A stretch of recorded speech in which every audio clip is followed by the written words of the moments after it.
there is a 10,000 euros prize for the panel that will stick more to the time. So this is our goal today. We got to win that competition, and we'll share between us. Maybe we'll give something to the audience, we'll see. Thank you so much for staying to this second session of the day. Still talking a lot on blue economy. This time with a panel of experts that have implemented good practice actions on the ground. And good practices are key for programs like mine, Interact Next Med, for any type of program, because we have to build upon existing good results. We cannot, and this is something you hear about everywhere, we cannot start from scratch every time we work. This has been a major weakness of European programs. And it is our duty, and yours, to stop this and to try, and not to try, to do work on existing, demonstrated, good practices that work, and to scale them up into programs like ours. Today we are happy to have 4 distinguished panelists with her. The fact is that this panel was a bit, it was somehow affected by some last-minute illnesses. So 2 panelists had to be replaced, but they are very well replaced, I have to say, so no problem. I hope nobody gets sick during the event. The first person, well, I will make the same question to the 4 of you, and we will organize the time into 5 to 6 minutes first, and then 2 minutes at the end. The 5 to 6 minutes, the first one, what I would like to ask you is to highlight, to flag one or a couple of good practices that you have. Pay attention to those that the rest of the community can build on, because that's really the key point. And also, if you manage to do it on time, what would be for you the biggest challenge that you would like to address in our programs in terms of blue economy? So the first person to take the floor will be Mr. Thanos Smanis. He is, as said before, coordinator for networking and synergies at the WestMed Sea Basin Assistance Mechanism, sorry. And please, so you have 6 minutes. Yeah. First of all, I would like to thank the organizers. It's an excellent conference, and congratulations. I would try to go a little bit back, because these days, because of Marta, I would say, our WestMed National Hub, everybody hears about WestMed, an assistance mechanism, and so on. But I would like to give you a bit to understand how it's such a mechanism working. Actually, it's an assistance mechanism that the last 2 years is going beyond WestMed. It's working on sea basins, and we have the Atlantic, the WestMed, and the Black Sea. This immediately goes to another level of collaboration and synergies, national, regional, but also cross-sea basin. It's a mechanism that, of course, it's technically supporting DG Mare, but also is financed by SINEA, something that we need to highlight. And I would say that has 2 folds. It has the top-down, but also the bottom-up. The top-down, very quickly to say, is that we are supporting the different sea basin strategies per sea basin. So, and concretely for WestMed, we have the WestMed initiative. But I would like to focus a bit more on the bottom-up approach. And why bottom-up approach? You mentioned in your previous session that we are building a bridge, and we need to become the bridge for the collaboration. You presented different tools before, like the Interreg Euromed, the Interreg NextMed, and the other funding opportunities. But the main tool, I would say, is the collaboration between stakeholders. So what we are trying to do is to match-make the stakeholders based on previous experience of previous projects. So we are a project, but at the end we are a kind of umbrella, I would say, of different initiatives, different projects, and we are trying to use different elements in order to proceed and in order to create the best collaborations and synergies between different actors. To this, of course, we need to have a good understanding of the whole blue economy ecosystem, let's say.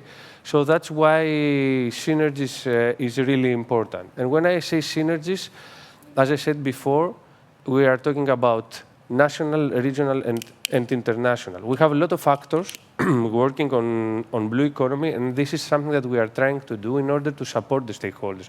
We are trying to understand how the different mechanisms, other tools are working in order to understand what we can bring to the stakeholders and support them in their way of working, but also how they can really get the benefit of all these tools in order to proceed with different collaborations, because we have different cultures, as you know, in the Med, North, South, but it's very important at the end to come to a very good collaboration.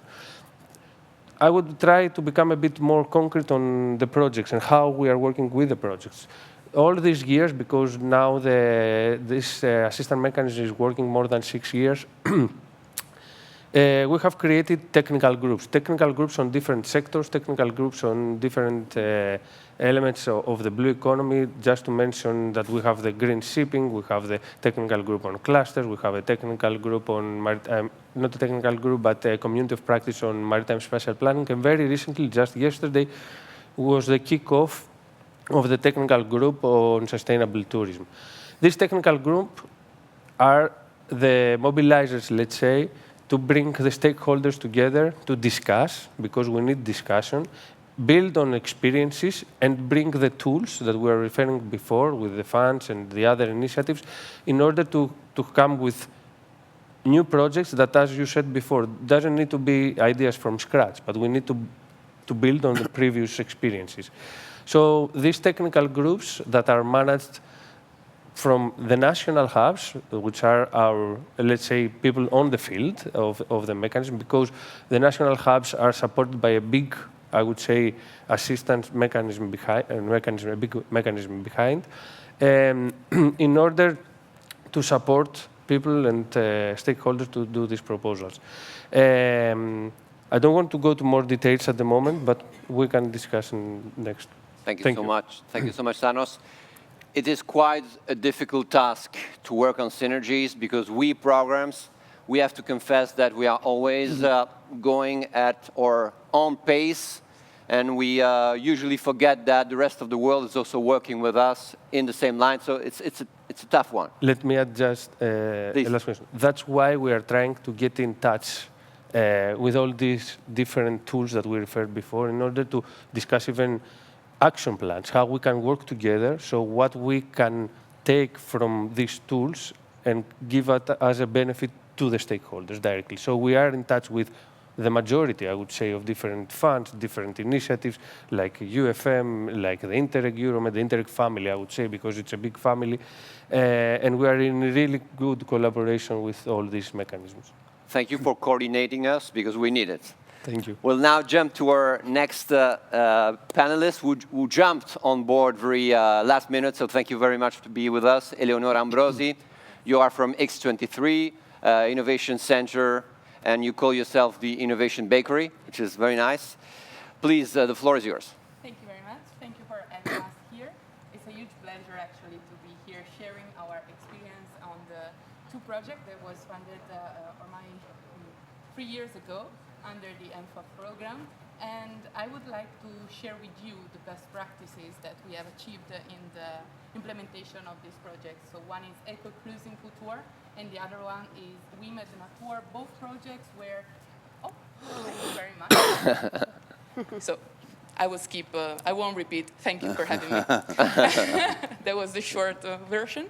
So I was saying that I would like to share with you some insights about the two projects that we have been developing the last 3 years. One is Eco Cruising Futur, and the other one is We Met Nature. And these projects were, I think that one of their added value was that we managed to gather together all the different stakeholders that were involved in sustainable tourism practices. I will be a little bit more specific. So Eco-Cruising Futur had the aim of increasing sustainability in the Mediterranean, but for the cruise sector. So we have in our consortium some, of course, cruise companies, but also ports, but also representative of clusters and universities and research centers. And the idea was to try to, first of all, understand what could be the skill gap of the SMEs in the tourism sector for the coastal area. And on the other side, to pilot an experience of cruising that could be more sustainable and more smart. So we had a lot of work done on that based on the research, desk research, but also a lot of workshop with local communities. And I think also this one is a very good practice that we adopted, because when selecting the destination for this new EcoSmart itinerary that we designed, we wanted to have the local communities involved, because we know that mass tourism in the cruise sector, it's a topic that really affects the destinations. So we organized a workshop. We heard from the local SMEs, sustainable SMEs, to understand what could be another option for cruise sector, for cruise destinations instead of mass tourism. On Women Natur, the local engagement of the engagement of local entities was also something very crucial. Women Natur had a different focus. We are still talking about trips, but school trips. So we worked with students, we worked with schools, and we tried to engage also younger generation in those that are topics like sustainability, but also marine conservation, coastal conservation.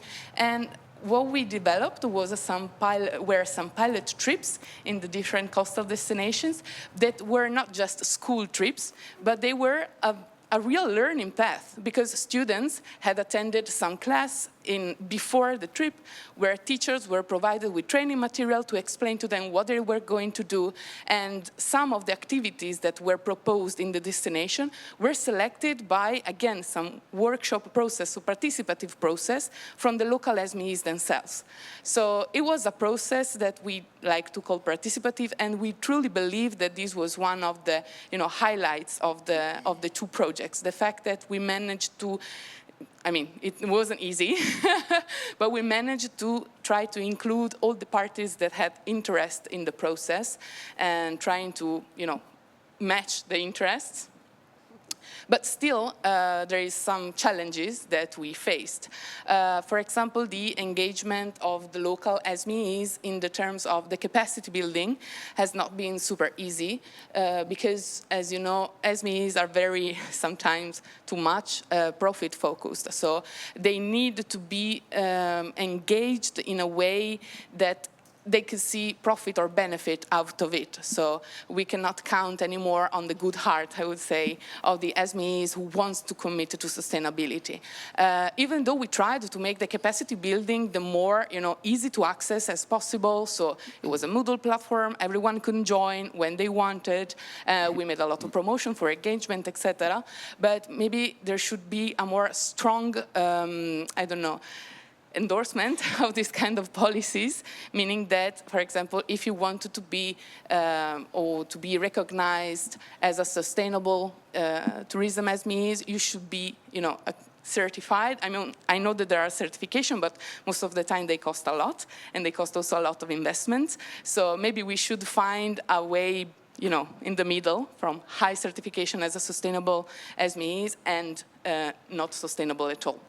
So I think that this was one of the major challenges that we faced. And other things that we would like to build on from our projects and the results is, on one side, keep on adopting and adapting digital solutions to make the results of our projects more effective and also more distributed in other countries. So, for example, the school trips that we organized, we had physically kids traveling in another country, but to travel they had to take the plane. So the activities that they ran were very sustainable. They had a very, nice and sustainable impact on local communities, but the way of traveling was not very sustainable.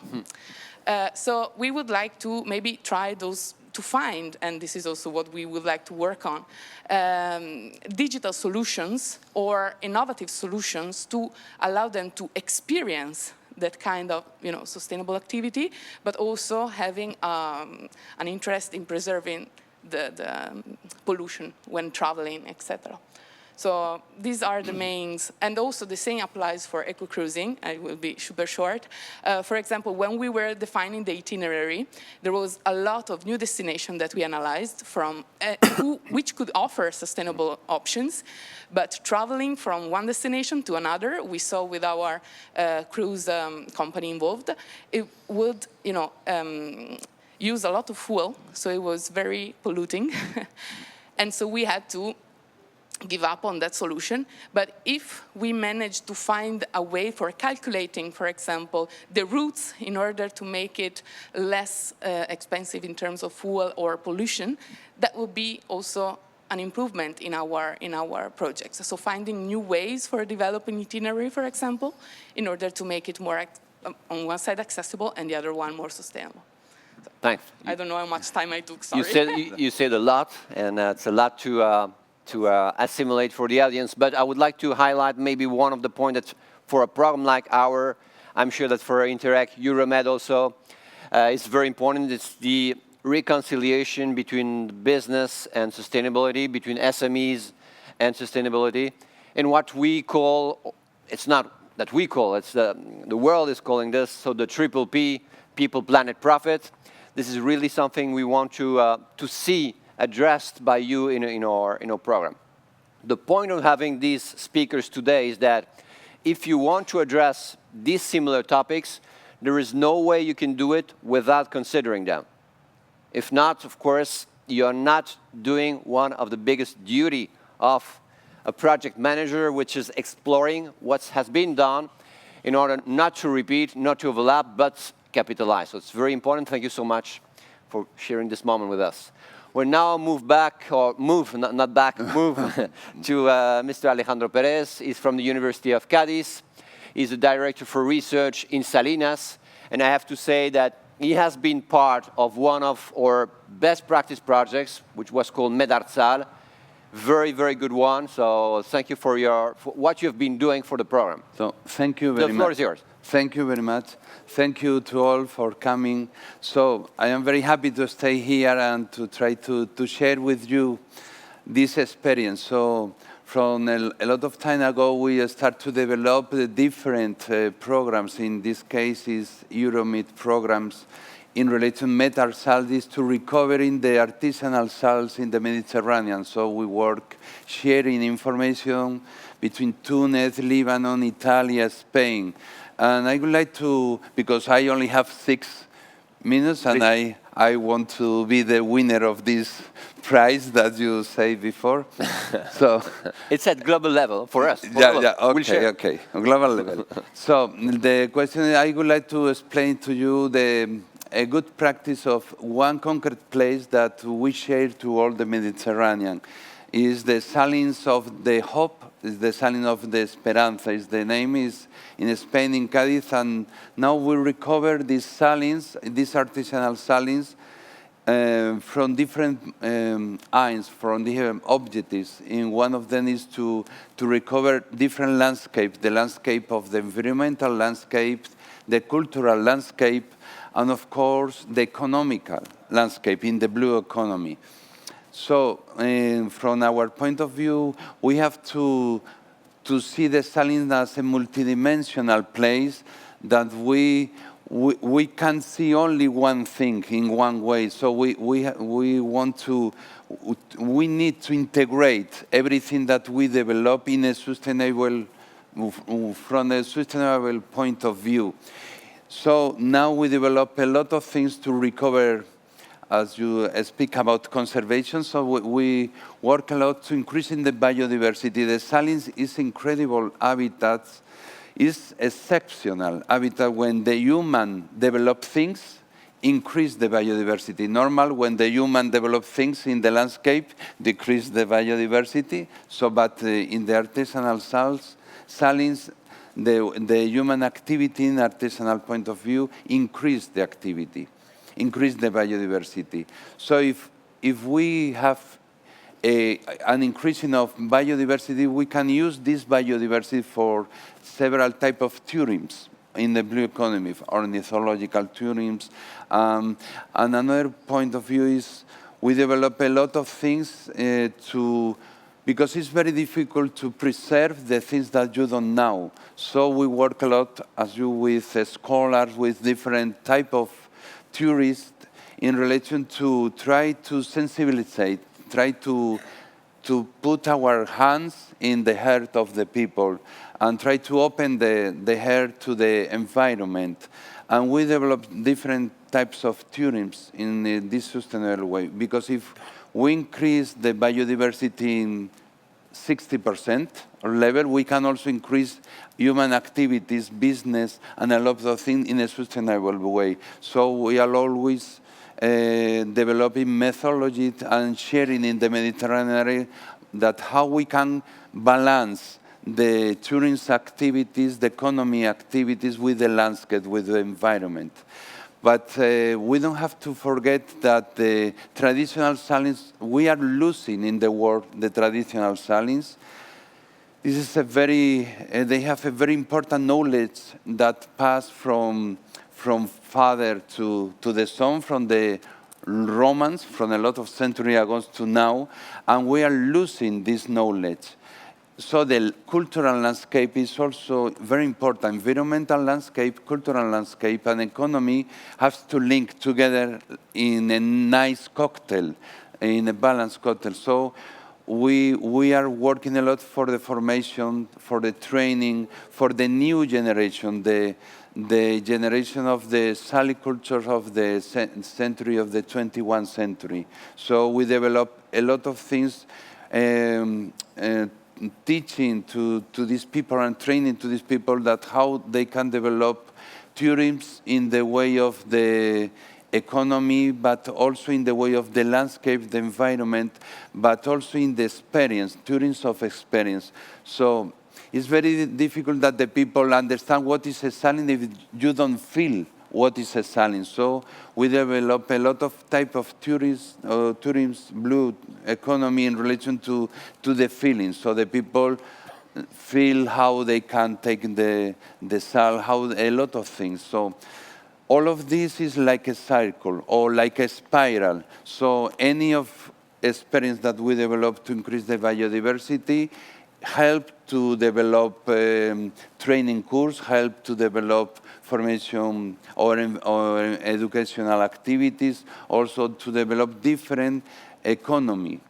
And also we also try to find different sources that produce economy in a sustainable way, not only the salt, also and not only the tourism, also the microalga culture, the different types of several things that we can produce in the saline that has a higher economical support. So all of this is like a big cycle that you can move, and then any idea help to the next, like a circle. So this practice in these 39 hectares, and now I finish in this moment. So we pass all of this idea to the methodology that how you can increase the biodiversity, the methodology that how you can share the knowledge, how you can use the social participation inside of the salins. All of these are working around the business and also the blue economy. So we share to the Mediterranean, like one example of good practice. Thank you. Thank you so much, Alejandro. Nothing. We have to say that beyond being a very good project in terms of content, it was also a flag project in terms of communication. So have a look at how they communicate. It's so important, of course, to show your impact to the rest of the community. And I would like also to say that you demonstrated that tourism could be the common element to overcome what is usually a main barrier when we deal with food, which is a competitive product. And because you may find that Spanish Salina has no interest in competing with an Italian Salinas, because they might be competitors. But you were able to do it with sustainability and with tourism as a cross-horizontal element that unifies us. Yes, it's good. Of course, we try to develop a net and try to collaborate all together. Thanks so much. No. Now we have our very last minute comer. So thank you so much also for being with us, Ms. Maria Dolores Guedes. You represent a sector which is important for the Mediterranean, important for our program. We had a project on this, so it's fishing, fisheries. And would like also to hear from you some of your good practices in fishing and also the main challenges. I have to say you come from Canary Islands and from Pescatobal. Please.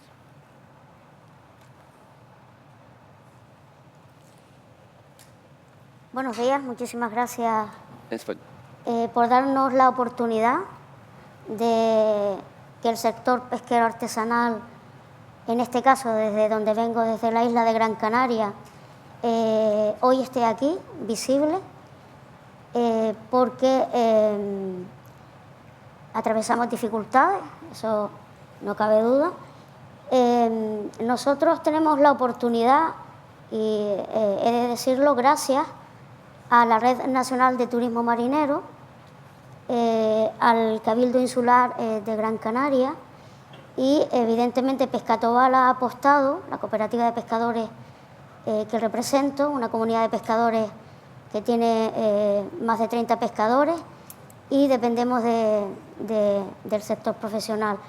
Nuestra oportunidad en la diversificación del sector ha hecho que llevemos a cabo un proyecto que lo hemos denominado Rumbo en Azul. Este proyecto nos ha abierto las puertas a que podamos complementar el trabajo diario de nuestros pescadores, la pesca artesanal, pues con la diversificación.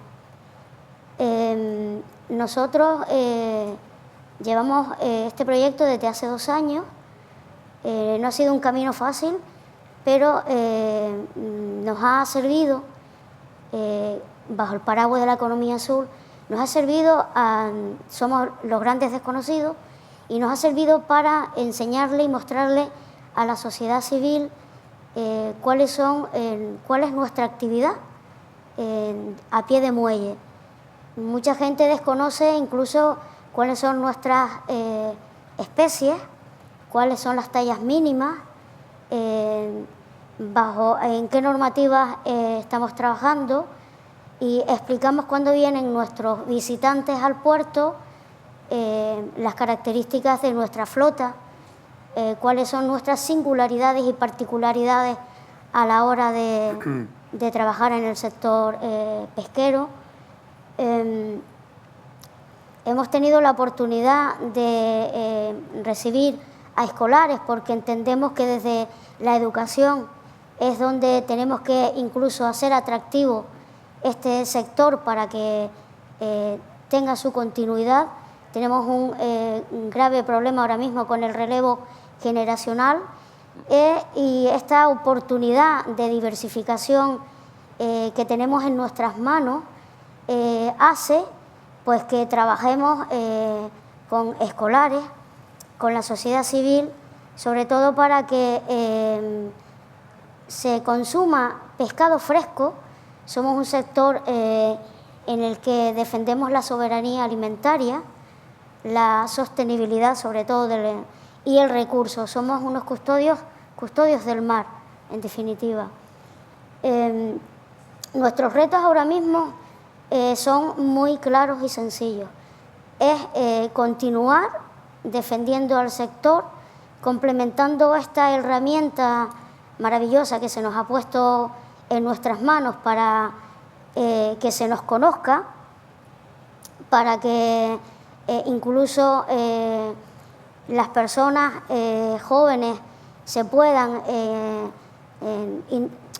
introducir en este sector, no solo trabajando en la pesca artesanal, sino incluso nos da la oportunidad de crear empleo en el turismo marinero y nos gustaría, de todas, que se nos apoyara o se nos acompañara todas las administraciones para que se haga un rumbo en azul, una diversificación real y efectiva, ¿no? Nosotros también hacemos una economía circular, porque hacemos estrategias de desarrollo local y hacemos que muchas empresas también trabajen con nosotros. ¿Qué necesitamos? Pues básicamente financiación. Nos urge financiación para poder adecuar no solo nuestras instalaciones, que hagamos un turismo de calidad y sostenible, es un turismo totalmente diferente, que cuando nos vienen a visitar quieren repetir, porque la experiencia que nosotros aportamos, no quiero ser muy de echarme flores, pero la gente quiere volver a repetir para venir a visitarnos, porque nuestra esencia es el día a día.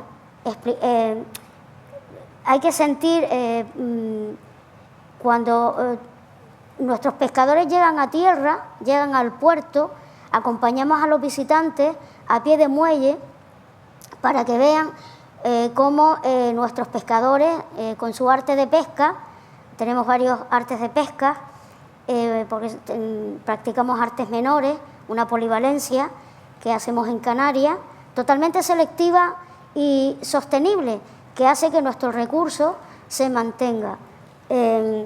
Cuando llegan a pie de muelle nuestros visitantes y ven e interactúan con nuestros pescadores y viven esa experiencia, que para mí es evidentemente que la vivo a diario y me apasiona mi sector, es única e intransferible, y los invito a todos a Gran Canaria, a un barrio marinero que es único en Canarias, para que puedan disfrutar de esa experiencia.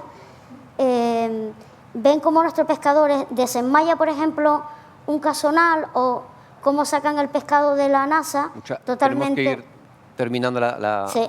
Muchas gracias. Okay. Pero puedes terminar la frase, obviamente, ¿eh? Bueno, pues...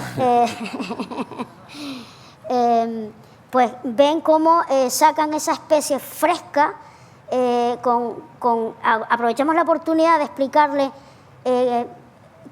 la frescura del pescado cuando vas a comprar al mercado, para que no te engañen, la trazabilidad hasta que se llega al punto de primera venta. Thank you so much. Well, you said so many things that are very interesting for us. Maybe I would like to highlight one which is absolutely key, which is the generation factor. And this is something we can address also in our program, because in fact we have a specific call for the young people, so it's attracting the young people to a sector which is in principle not attractive to them, so you have to make it attractive. I have to say that even though I represent a Mediterranean program, and most of us represent here Mediterranean programs, there is a spot, so we can discuss this afterwards, for non-Mediterranean partners. Before going on with the last 30 seconds, 1 minute each, I would like to give the floor back for 1 minute to Thanos, because today we were due to have with us someone which is an exceptional ecologist, which is Miss Cristina Fossi from the University of Siena.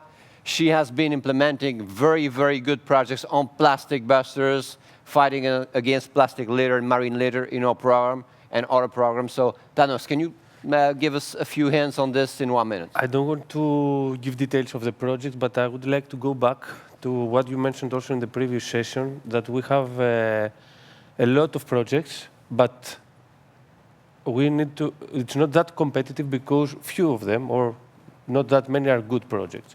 In order to have a good project, you need to have a vision that we can see also from Maria Dolores. It's not to have a one-off project, let's say. And Plastic Busters, the project that you mentioned before, a UFM label project, is one of these examples in the Mediterranean. It started already since 2016. It was a vision. So it started with a Plastic Busters project. Then another project came in common through different funding opportunities. In the beginning, it was just in the Mediterranean, in the North Mediterranean, EU member states. But very recently, finalized the Plastic Buster Cup project. So it's a series, I would say, of projects. It became an initiative, and this is something that I would like to recommend to everybody that would like to start a project, to have a vision in order to, because like that, it will not just become one of zillions of projects, I would say, but to have a vision to create something that will stay. Very good, and it's also, these projects on plastics were a very good example of how your work in synergies is paying back, because it was also your work, and really, so you can see that by putting together different actors like the Union for the Mediterranean and others, you can do something great in governance. And I have to say that Plastic Buster, come on in our program, and for the University of Siena and Legambiente and the rest of partners, what I said in the previous session, they became leader in the Mediterranean, and in fact, we went even to COP last year, and we showed the rest of the world that the Mediterranean was a leader in Plastic Buster. So really, congratulations for Miss Cristina, which was impossible. It was impossible for her to be with us. Let's go with the final one, still on time for the award. So my final question to all of you. We are going to launch the program I represent, a specific call for green transition, open to blue economy, as we said before. Any aspect of blue economy is more than welcome and can be addressed in the program. We have a specific call for young people, if you're interested on this also. So last question is, what would you consider the top priority or the top thing that you would like to address in such a program? And we'll start again with Thanos. We can revert the way. We can revert the way. So maybe we can start with you, Maria Dolores, if you're okay. So let's do it in 1 minute each.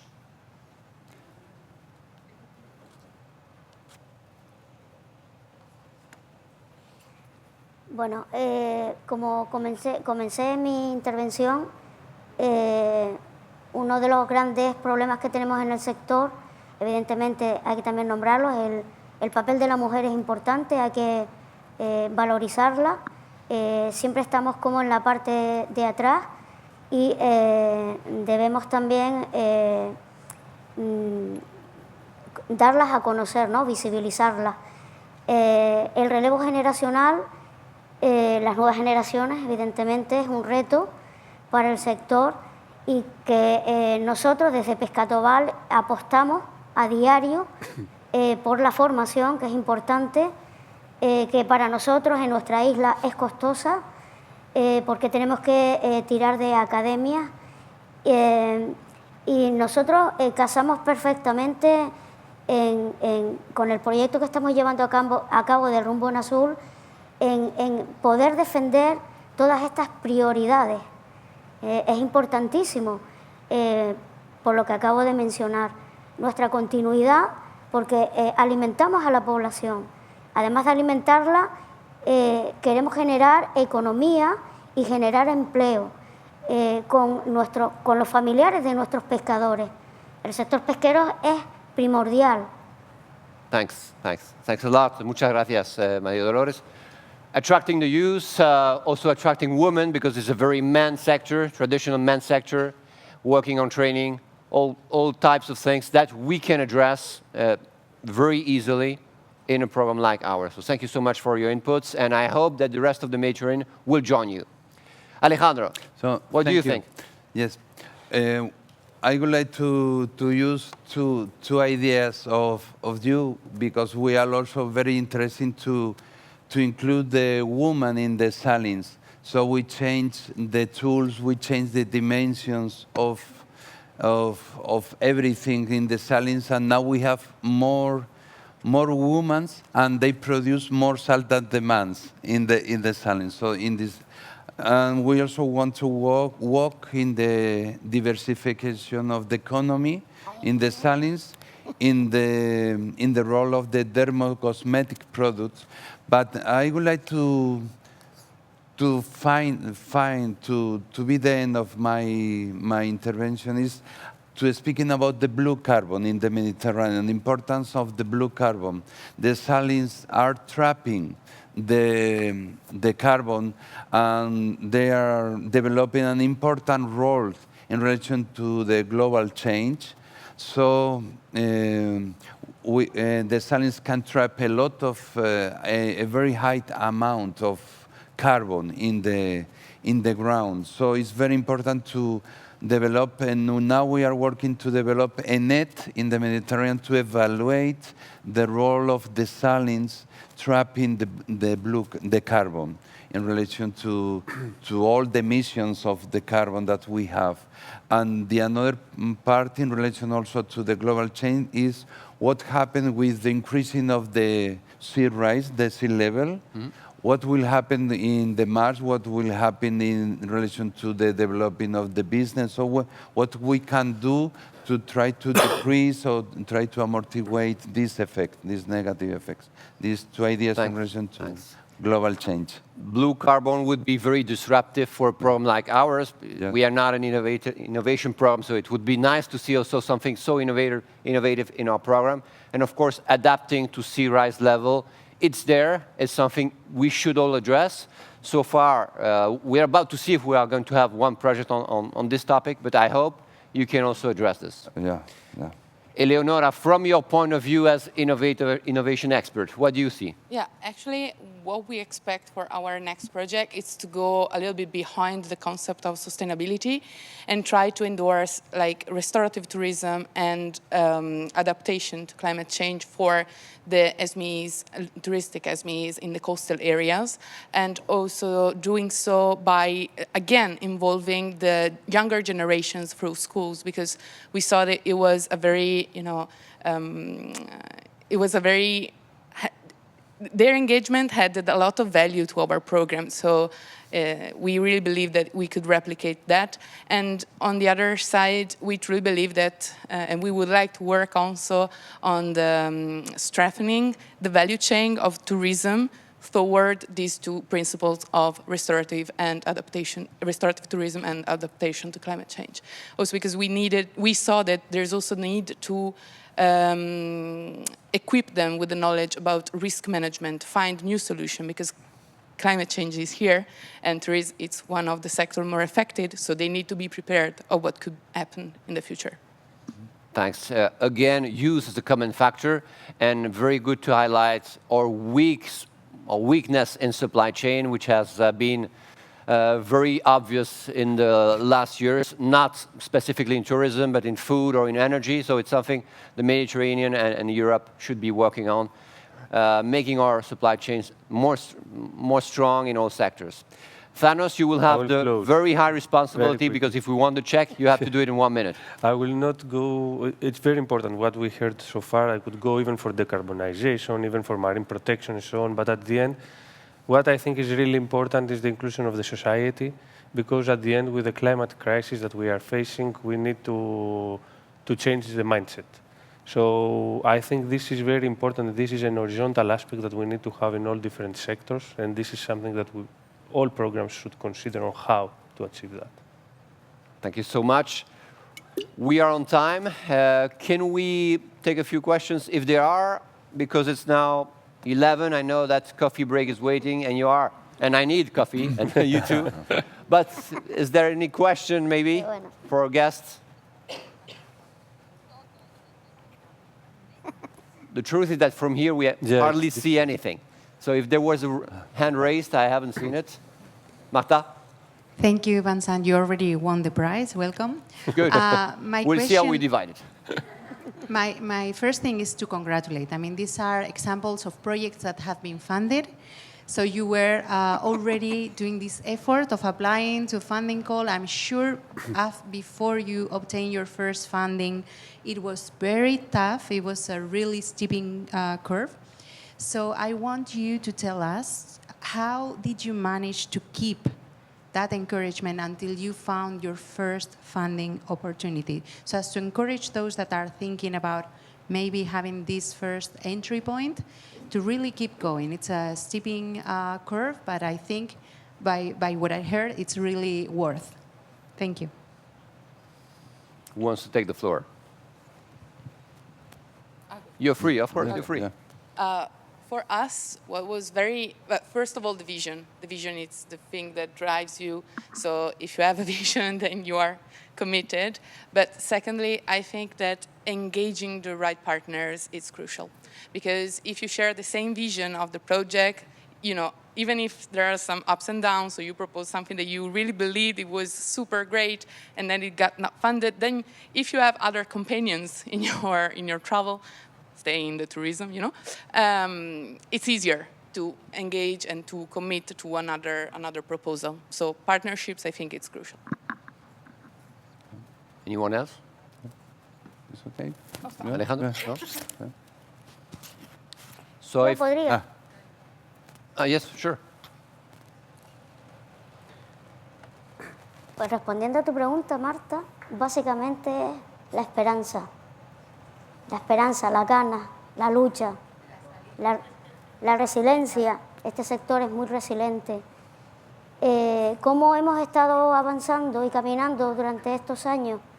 Básicamente con la ayuda de la Red Nacional de Turismo Marinero y de fondos propios.